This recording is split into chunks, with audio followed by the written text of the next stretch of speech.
हाँ, हमारा आज का टॉपिक है साइक्लोट्रॉन। तो साइक्लोट्रॉन क्या होता है और किस प्रिंसिपल पे वर्क करता है, क्या एप्लीकेशन है इसका, ये सारी चीजें हम यहाँ पे स्टडी करते हैं। देखिए, अभी तक जो चीजें हम लोगों ने पढ़ी हैं उसको हम थोड़ा सा रिवाइज कर लें। हमने ये पढ़ा कि जब हमारा कोई चार्ज इलेक्ट्रिक फील्ड में जाता है तो इलेक्ट्रिक फील्ड की वजह से उस पर एक फोर्स लगता है, ठीक है, एक एक्सेलरेशन प्रोड्यूस होता है। और जब वही मूविंग चार्ज मैग्नेटिक फील्ड में जाता है तो मैग्नेटिक फील्ड उसको सर्कुलर टर्न करता है, ठीक है। ये दोनों चीजें हमने पढ़ी है।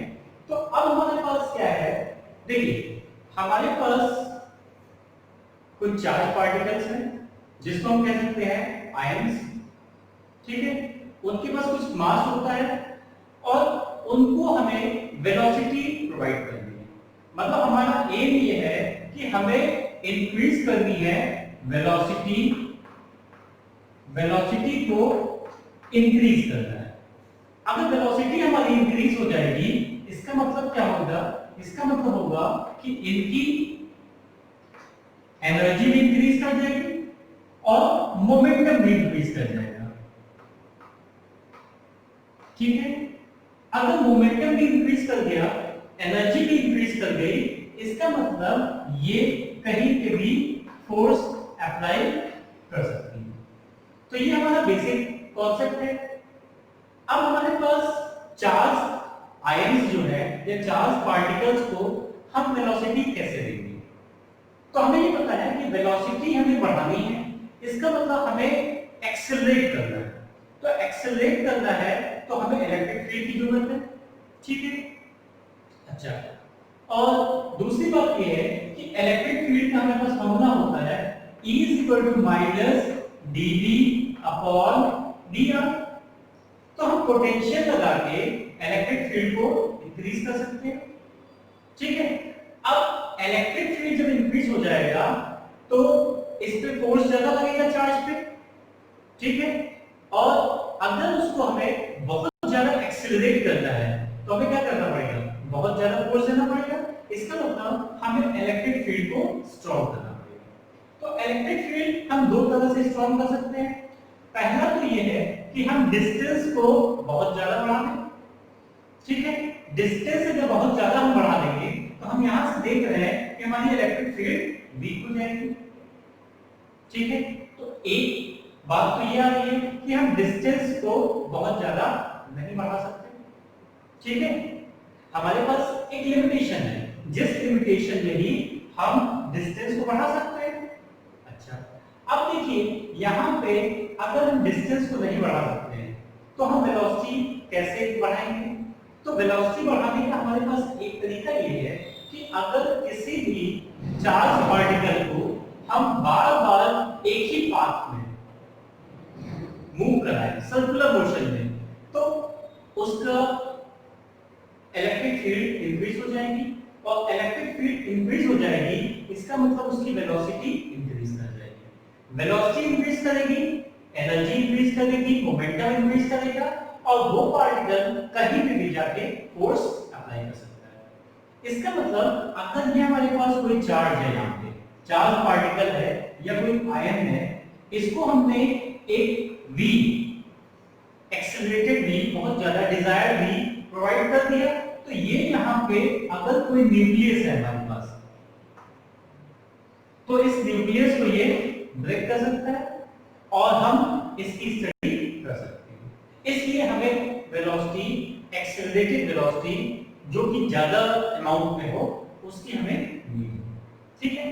तो हमारा साइक्लोट्रॉन क्या करता है, ये वेलोसिटी को एक्सेलरेट करता है, ठीक है। तो बेसिकली हमारा साइक्लोट्रॉन हो गया, that is a device which is used to accelerate charge या आयंस कह लीजिए, ions to a higher velocity और हायर एनर्जी। तो हमारा साइक्लोट्रॉन हो गया a device used to accelerate charged ions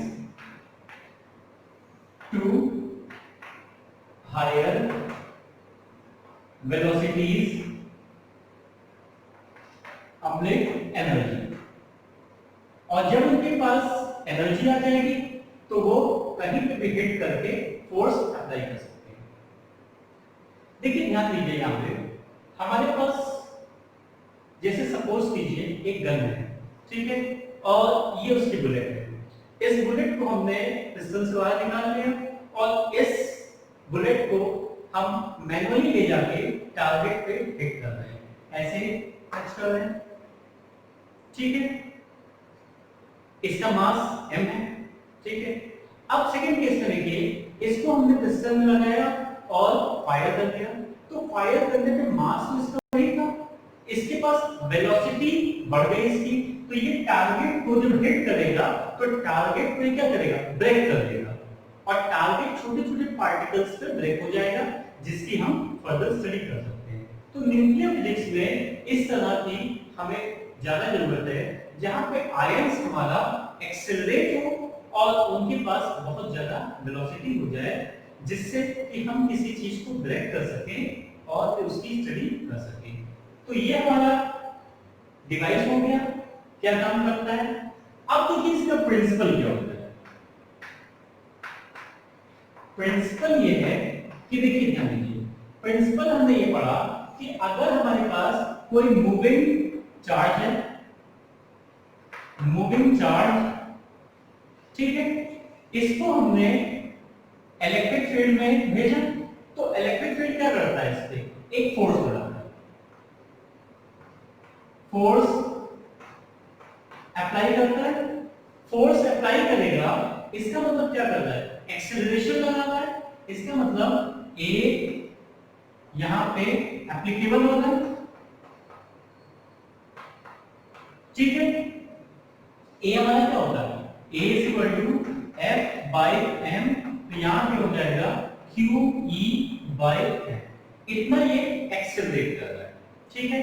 अच्छा, अब अगर इसको हमने मैग्नेटिक फील्ड में भेजा तो क्या होता है, देखिए मैग्नेटिक फील्ड से क्या करता है, इसको सर्कुलर घुमाता है, ठीक है। तो मैग्नेटिक फील्ड का रोल ये है कि इसे सर्कुलर मोशन प्रोवाइड करता है, ठीक है।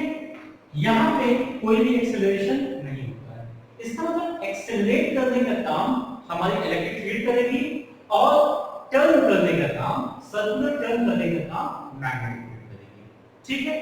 तो यही दो बातें जो है इसकी प्रिंसिपल है कि व्हेनेवर अ चार्ज,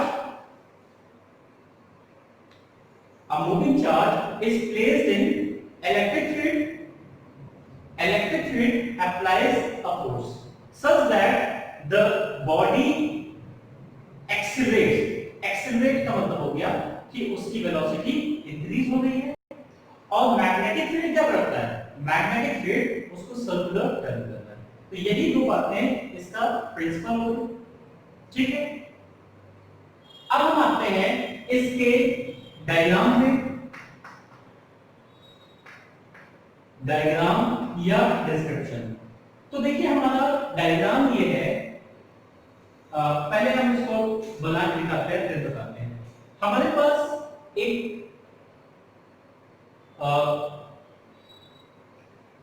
पोर्शन है, जैसे मान लीजिए एक वाटरमेलन है, ठीक है। वाटरमेलन को आपने राउंड होता है हाफ कट करके अलग कर दिया, और हाफ करने के बाद जो दो पीसेस बचे, जो एक सिंगल पीस नीचे बच रहा है, उसको आपने बीच से कट कर दिया। जब बीच से उसको आप कट करेंगे तो ये इस तरह का फॉर्म होगा, देखिए इस तरह का ये सर्कुलर फॉर्म होगा एक, और ये दूसरा पोर्शन आपका,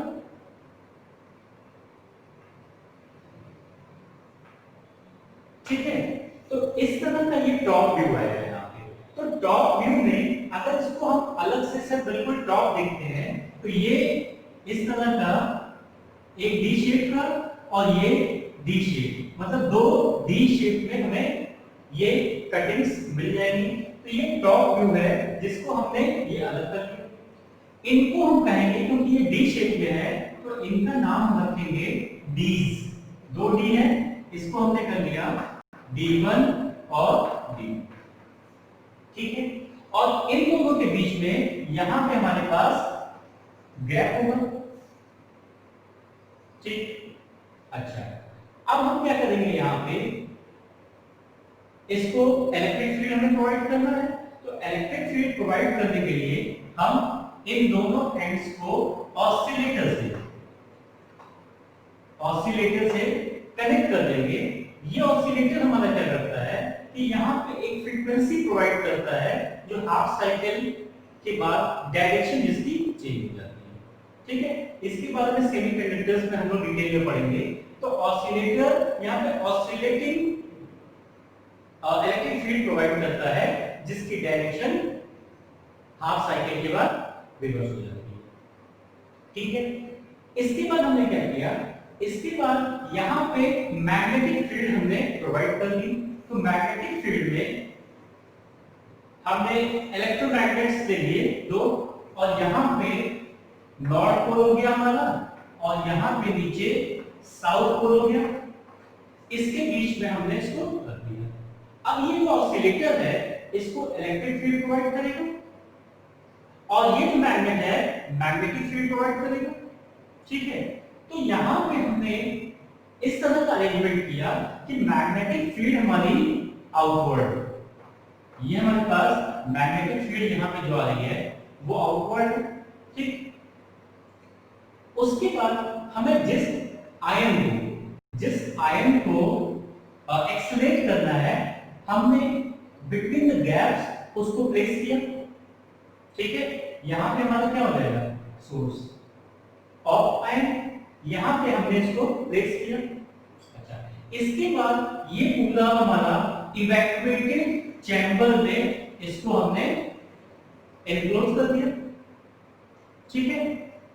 अब इसके बाद क्या हो रहा है, इसके बाद यहां पे हमने एक डिफ्लेक्शन प्लेट लगा दी। डिफ्लेक्शन प्लेट, जब यहां पे आयन बहुत ज्यादा वेलोसिटी एक्वायर कर लेगा तो इस प्लेट से वो डिफ्लेक्ट होगा, और यहां पे छोटी सी ओपनिंग हमने विंडो के रूप में छोड़ रखी है, यहां से डिफ्लेक्ट होके ये निकल आएगा और टारगेट को हिट करेगा। तो ये सारी चीजें हो गई हमारी कंस्ट्रक्शन में। तो कंस्ट्रक्शन में हमारे क्या पार्ट हो गए, दो सेमी सर्कुलर डीज हो गए, ठीक है, दो इलेक्ट्रोमैग्नेट हो गए, एक ऑसिलेटर हो गया, और एक सोर्स ऑफ आयन हो गया, ठीक है। इसको हम यहाँ इस फिगर में थोड़ा ध्यान से देखें, ये अच्छा बना हुआ है। ये दो डीज हो गई हमारी, यहाँ पे हमने पार्टिकल को, आयन को प्लेस किया, ऑसिलेटर से कनेक्ट है, यहाँ पर डिफ्लेक्शन प्लेट हो गई, और यहाँ पे ये हमारी विंडो हो गई, एग्जिट विंडो। यहाँ से टारगेट को ये हिट करेगा जब इसकी वेलोसिटी सर्टेन वेलोसिटी से ज्यादा हो जाएगी, या जितनी डिजायर्ड वेलोसिटी हम उसे देना चाहते हैं।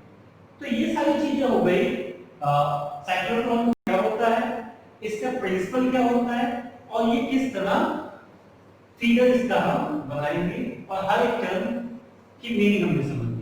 अब हम देखते हैं कि इसकी वर्किंग कैसे होती है। तो वर्किंग के लिए देखिए, ध्यान दीजिए, वर्किंग के लिए हम सिंपल सा फिगर बना रहे हैं। ये हमारे पास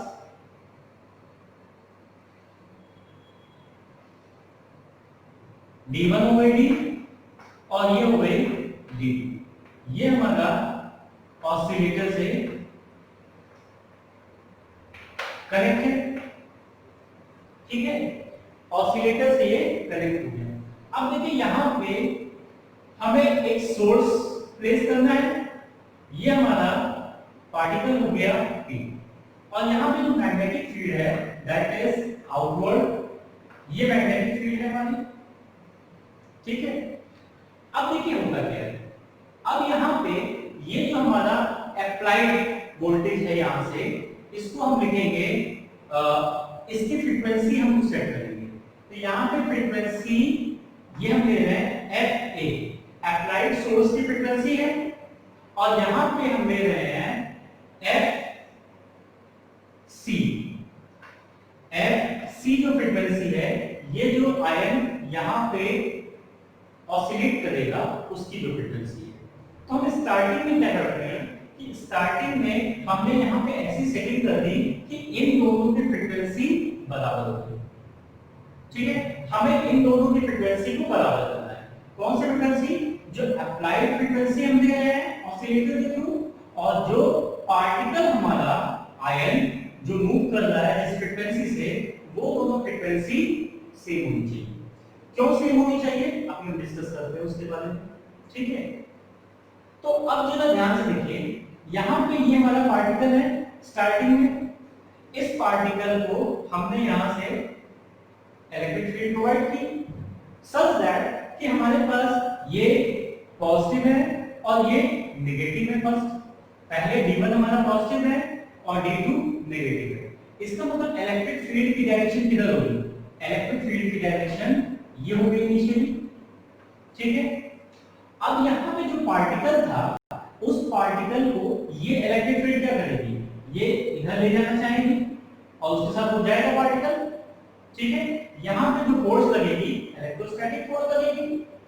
अब ये यहाँ से यहाँ तक इसकी वेलोसिटी इंक्रीज हुई। इसके बाद ये मैग्नेटिक डीज में एंटर करता है और हमने ये पढ़ा है कि electric field inside a metallic conductor is zero. इसका मतलब ये जो गैप है इसी के बीच में हमारी इलेक्ट्रिक फील्ड का इन्फ्लुएंस रहेगा और इसके अंदर क्या होगा? इसके अंदर हमारी मैग्नेटिक फील्ड डोमिनेंट हो जाएगी। तो यहां से इलेक्ट्रिक फील्ड ने इसको क्या किया? यहां से यहां तक एक्सेलरेट किया और एक्सेलरेट करने के बाद ये पार्टिकल यहां पे इंटर हुआ और ये ऐसे हमारा इधर मूव किया। ये पार्टिकल क्योंकि ये किसके इन्फ्लुएंस में आ गया? मैग्नेटिक फील्ड के इन्फ्लुएंस में। तो ये पार्टिकल हमारा इस तरह से सेमी सर्कुलर ऐसे मूव करेगा। ठीक है, अच्छा अब ये सेमी सर्किल बना लिया यहाँ पे, इसके बाद क्या होगा? फिर ये गैप में आ गया।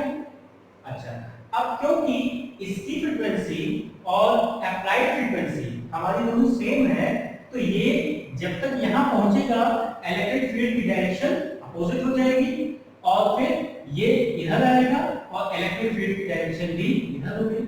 यहां से यहां तक सपोज कीजिए उसकी वेलोसिटी v थी। अब इलेक्ट्रिक फील्ड क्या करेगा? इलेक्ट्रिक फील्ड गैप में आ गया ये पार्टिकल, तो इसके ऊपर फिर इन्फ्लुएंस का प्रोवाइड करेगा और इसको एक्सेलरेट करेगा। तो एक्सेलरेट करने के बाद ये पार्टिकल फिर यहां पे एंटर हो गया। ये पार्टिकल यहां पे फिर एंटर हो गया और यहां की जो मैग्नेटिक फील्ड है फिर उसको सर्कुलर घुमाएगी। ठीक है, इस तरह से घुमाएगी। तो यहां पे देखिए वेलोसिटी और इलेक्ट्रिक फील्ड दोनों की डायरेक्शन सेम है। इसीलिए ये फ्रीक्वेंसी हमने यहां पे सेट की थी कि जितना टाइम इसको यहां से यहां तक आने में लगेगा उतने ही टाइम में इसकी डायरेक्शन भी चेंज हो जाएगी, सो दैट कि इलेक्ट्रिक फील्ड और वेलोसिटी हमारी एक ही डायरेक्शन में हो या पार्टिकल का मोशन उसी डायरेक्शन में हो। तो यहाँ पे अगर वेलोसिटी v थी तो अब यहाँ पे इंटर किया, इसकी वेलोसिटी 2v हो गई। सिमिलरली फिर क्या होगा? फिर जब ये यहाँ पे आ गया तो इलेक्ट्रिक फील्ड की डायरेक्शन ये हो जाएगी और ये यहाँ गया। इस तरह से ये क्या करेगा कि सर्कुलर टर्न करता जाएगा, बार बार उसी फील्ड में वही प्रोसेस रिपीट होगा। हमारा इलेक्ट्रिक फील्ड इस डायरेक्शन में, इस डी में उसको एंटर कराएगी, सर्कुलर मोशन होगा, फिर इलेक्ट्रिक फील्ड की डायरेक्शन इधर है, वो पार्टिकल इधर आएगा, वेलोसिटी इंक्रीज होगी, फिर इसमें सर्कुलर मोशन करेगा और इसी तरह से हमारा आयन सर्कुलर मोशन करता जाएगा और उसकी वेलोसिटी बढ़ती जाएगी। ठीक है, उसकी वेलोसिटी बार-बार बढ़ेगी। पहले अगर मान लीजिए v थी उसकी वेलोसिटी, तो बाद में उसकी वेलोसिटी हो जाएगी 2v, फिर 3v हो जाएगी। इस तरह से उसकी वेलोसिटी इंक्रीज करती चली जाएगी। तो क्या हमें पता है, हम इक्वेशंस निकाल चुके हैं कि v is directly proportional to r। ठीक है, ये हम कर चुके हैं लास्ट लेक्चर्स में कि v is directly proportional to r। तो जैसे जैसे r रेडियस हमारा बढ़ रहा है, वेलोसिटी बढ़ रही है, डिस्टेंस को मैच कर ले रहा है। डिस्टेंस अगर बढ़ रही है हमारी तो वेलोसिटी ज्यादा हो जा रही है, तो वो हमारे फ्रीक्वेंसी वहां पे सेम रहेगी। ठीक है, अच्छा, अब एक बात और आ रही है यहाँ पे कि यहाँ पे अगर वेलोसिटी बढ़ रही है और ये रेडियस इंक्रीज हो रहा है, बेसिकली देखिए रेडियस हमारा इंक्रीज हो रहा है, तो क्या टाइम पीरियड अलग हो जाएगा? तो टाइम पीरियड का फॉर्मूला हमारे पास है t is equal to 2 pi m upon b q। तो यहाँ देखिए जो पार्टिकल है उसका मास हमारे पास फिक्स है, जो भी हमने ले लिया, ठीक है, q चार्ज भी फिक्स है, और जो मैग्नेटिक फील्ड हमने प्रोवाइड की वो कांस्टेंट है। इसका मतलब टाइम पीरियड हमारा कांस्टेंट रहेगा, वो रेडियस के अकॉर्डिंग चेंज नहीं होगा। जब रेडियस बढ़ रहा है तो वेलोसिटी बढ़ जाती है, ठीक है, और इस रेशियो में बढ़ रही है, फिर टाइम पीरियड हमारा कांस्टेंट रहेगा। इसका मतलब फ्रीक्वेंसी हमारी कहीं पे भी चेंज नहीं होगी। यहाँ पे चेंज क्या हो रहा है? रेडियस हमारा बढ़ रहा है, रेडियस बढ़ रहा है, इसका मतलब क्या हो गया? डिस्टेंस बढ़ रही है, डिस्टेंस बढ़ रही है हमारा, और वेलोसिटी हमारी बढ़ रही है। अच्छा, इसके बाद क्या होगा?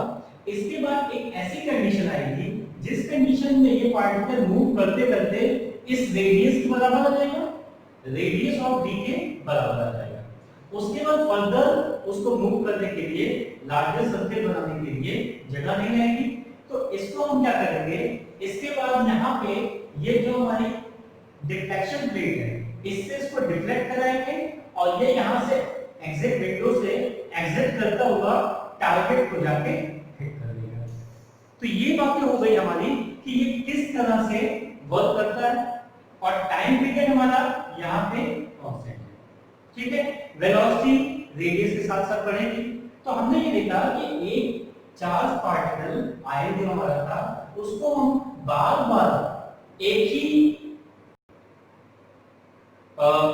एक हमारे पास जगह है, उसी में बार बार उसको हम घुमा रहे हैं इलेक्ट्रिक फील्ड और मैग्नेटिक फील्ड के इन्फ्लुएंस में, तो इलेक्ट्रिक फील्ड उसको एक्सेलरेट करती है, और धीरे धीरे वो पार्टिकल लार्जर सर्कल बनाएगा, उसकी वेलोसिटी बढ़ती चली जाएगी, और एक ऐसा टाइम आएगा कि वो उसका रेडियस डी के रेडियस के बराबर हो जाएगा, और उसे हम टारगेट पे हिट कर देंगे। तो उसके पास इस समय इतनी ज्यादा एनर्जी होगी क्योंकि वेलोसिटी बढ़ गई, उसकी वेलोसिटी बहुत कई हजार गुना बढ़ गई, तो वो क्या करेगा कि किसी भी टारगेट को जाके, जो डिजायर्ड टारगेट है, उस वेलोसिटी से उसको ब्रेक कर देगा, और उसके रेडियस के बारे में हम फिर स्टडी कर सकते हैं।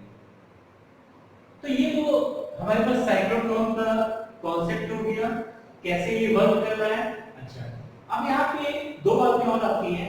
पहला ये आता है कि ये जो हमने फ्रीक्वेंसी सेट की, वो फ्रीक्वेंसी इसलिए सेट की कि इलेक्ट्रिक फील्ड और वेलोसिटी सेम डायरेक्शन में हो। इसका मतलब ये जो मेरे पास कंडीशन थी F applied is equal to FC, इसको हम कहते हैं साइक्लोट्रॉन फ्रीक्वेंसी, और फ्रीक्वेंसी क्या हो जाएगा? इसका उल्टा हो जाता है, तो साइक्लोट्रॉन फ्रीक्वेंसी हो जाएगी BQ अपॉन 2 पाई m। ये साइक्लोट्रॉन फ्रीक्वेंसी होगी। इस फॉर्मूले से हम ऑसिलेटर की फ्रीक्वेंसी सेट कर देंगे कि वो पार्टिकल की फ्रीक्वेंसी से मैच कर जाए, और दोनों हमेशा स्टेप में रहे। स्टेप का मतलब क्या होता है? जैसे आपने देखा होगा कि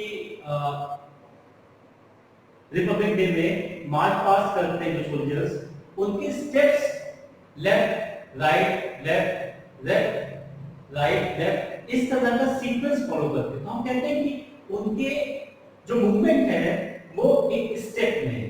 तो यहाँ पे ये पार्टिकल और ये जो ऑसिलेटर है दोनों एक स्टेप में है, मतलब जब ये हाफ सर्कल पूरा कर लेता है, इसकी फ्रीक्वेंसी और इसकी फ्रीक्वेंसी बराबर है, तो ये अप्लाइड हमारे पास हो गया, और ये साइक्लोट्रॉन फ्रीक्वेंसी हो गया। इस कंडीशन को हम यहाँ पे कहते हैं रेजोनेंस, रेजोनेंस कहते हैं, ठीक है। और इसी कंडीशन पे इसकी वजह से क्या होता है हमारा V and E are in same direction, ये सेम डायरेक्शन में रहते हैं, और इस कंडीशन को हम कहते हैं कि दे आर इन स्टेप, वो स्टेप में है। इसका मतलब क्या हुआ? यहां पे एक वर्ड हम यूज करते हैं उसके लिए, सिंक्रोनाइजेशन।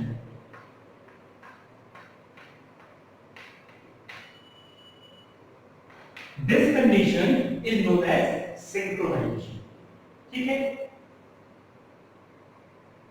तो ये सारी चीजें हो गई साइक्लोट्रॉन के बारे में। अब इसमें कुछ कैलकुलेशंस है, उसके बारे में हम डिस्कस कर लेते हैं। हाँ देखिए, ये सारे रिलेशंस हम लोग पहले डिराइव कर चुके हैं। Radius mv upon dq, omega qb upon m, time period 2 pi m upon dq, frequency dq upon 2 pi m, velocity यहां से आ जाएगी v bqr upon m and kinetic energy. तो अब देखिए हमारे पास वेलोसिटी जब बढ़ गई तो वेलोसिटी बढ़ने के बाद क्या होगा, काइनेटिक एनर्जी बढ़ जाएगी, और काइनेटिक एनर्जी जब बढ़ जाएगी तो वो पार्टिकल काफी ज्यादा फोर्स लगाएगा जिस पार्टिकल को वो हिट करेगा। ठीक है, तो ये सारी चीजें तो हो गई हमारे पास। अब देखिए क्वेश्चन अराइज होता है कि क्या साइक्लोट्रॉन की कोई लिमिटेशन है? तो लिमिटेशन से पहले जरा हम एक कंडीशन सोचते हैं। देखिए हमारे पास एक कंडीशन ये है कि क्या साइक्लोट्रॉन या ये जो एक्सीलरेटर है हमारा, इससे हम बहुत ज्यादा वेलोसिटी अचीव कर सकते हैं। ठीक है, जो स्पीड ऑफ लाइट के बराबर हो, या बहुत ज्यादा हम किसी पार्टिकल को बहुत हायर स्पीड दे सकते हैं कि नहीं?